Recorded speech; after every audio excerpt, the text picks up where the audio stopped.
नमस्कार, तुमच्या सर्वांचं स्वागत आहे भाग्यश्री रेसिपीजमध्ये।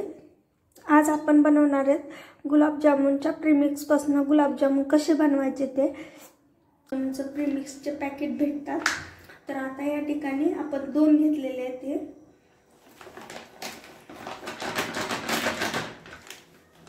दुसरं पण आपण फोडून घेतो। आता हे 2 प्रीमिक्सचे पॅकेट आपण फोडून घेतलेले होते।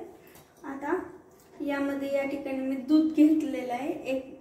2 वाटी या ठिकाणी दूध घेतलेलं होतं मी। आता आपण हे छान मिक्स करून घेऊयात आणि छान आपल्याला हे पीठ व्यवस्थित छान मळून घ्यायचे गुलाबजामुनसाठी। गरम करून गार केलेल्या दुधाचाच या ठिकाणी आपल्याला वापर करायचा आहे। जास्त गरम पण दूध वापरायचं नाही आणि जास्त गार पण जास्त दूध वापरायचं नाही। अगदीच असं फ्रीज मधनं काढलेलं पण दूध वापरू नका। जर तसं वापरलं तर आपले गुलाबजामुन व्यवस्थित बनणार नाहीत। हे बघा, आता आपलं पीठ व्यवस्थित मळून तयार झालेलं आहे। या ठिकाणी मी 2 वाटी दूध घेतलं होतं, त्यातलं इतकं दूध आपलं शिल्लक राहिलेलं आहे। आता आपण हे साईडला ठेवून देऊयात।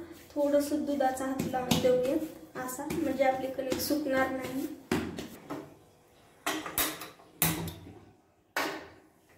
आता आपल्याला साखरेचा पाक तयार करून घ्यायचा आहे। या ठिकाणी मी 2 ग्लास साखर घेतलेली होती।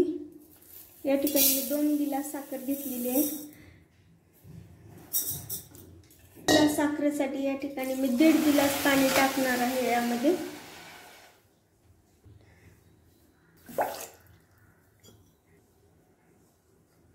साखर पुढील इतकंच आपल्याला पाणी टाकायचं आहे गुलाबजामुनच्या पाकासाठी। यामध्ये पाक आपल्याला थोडासा दाटसर करायचा आहे, जास्त पातळ पण नाही करायचा।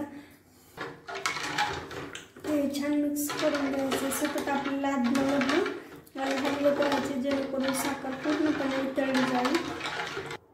हे बघा, आता आपली साखर पूर्णपणे वितळली गेलेली आहे। आता आपण गॅस बंद करून घेऊयात। गुलाबजामुनला कच्चाच पाक आपल्याला करायचा असतो। एकदा साखर विरघळली की आपल्याला लगेच गॅस बंद करून घ्यायचा आहे। चाचणी वगैरे कसल्याही प्रकारची घ्यायची नाही। आता आपण एका कढईमध्ये तेल गरम करून घेऊयात गुलाबजामुन तळण्यासाठी।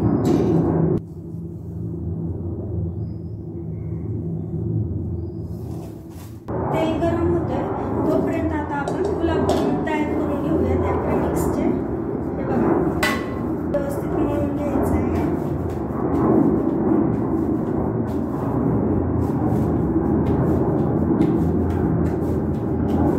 आता आपण हे जे व्यवस्थित गुलाबजामुन तयार करून घेऊया। थोडंसं घ्यायचं आहे असं पीठ, व्यवस्थित असं छान गोल करून घ्यायचंय। अजिबात त्याच्यावरती चिरा वगैरे कसल्याही प्रकारच्या पडू द्यायचे। अशा पद्धतीने आपल्याला गुलाबजामुन सर्व तयारचे नाहीत। चिरा पडल्या तर आपले गुलाबजामुन व्यवस्थित तयार होणार नाहीत। आता मी सर्व अशाच पद्धतीने सर्व गुलाबजामुन तयार करून घेते। आता आपण यामध्ये गुलाबजामुन टाकून घेऊयात। मीडियम गॅसवरतीच आपल्याला हे गुलाबजामुन व्यवस्थित छान तळून घ्यायचे आहेत। त्यामुळे व्यवस्थित आपले गुलाबजामुन तळले जातील। जर तुम्ही फास्ट गॅसवरती हे तळले तर हे फक्त बाहेरच्या साईडनीच तळले जातील आणि आतल्या साईडनी तसेच कच्चे राहतील।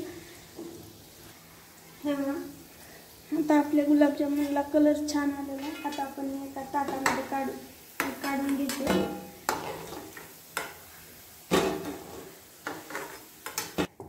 आता आपण हे काढलेले गुलाबजामुन लगेच या पाकामध्ये आपल्याला टाकून द्यायचे। पाक हा हलका गरम असला पाहिजे। हे गुलाबजामुन तळून काढलेले लगेच आपल्याला या पाकामध्ये टाकायचे। असं केल्यामुळं जे आहे ते गुलाबजामुन जे आहे ते पाक लवकर पितात। हे बघा, आता आपण हे सर्व गुलाबजामुन तयार करून घेतलेले आहेत। आता आपण 1 तासाचेच पाक मुरण्यासाठी असेच ठेवून देणार आहेत गुलाबजामुन 1 तासाने। हे बघा, आता आपले हे गुलाबजामुन तयार झालेले आहेत। तुम्हाला माझी आजची रेसिपी कशी वाटली नक्की कमेंट करून सांगा। आवडली असेल तर लाईक करा, शेअर करा आणि सबस्क्राईब करा। थँक्यू।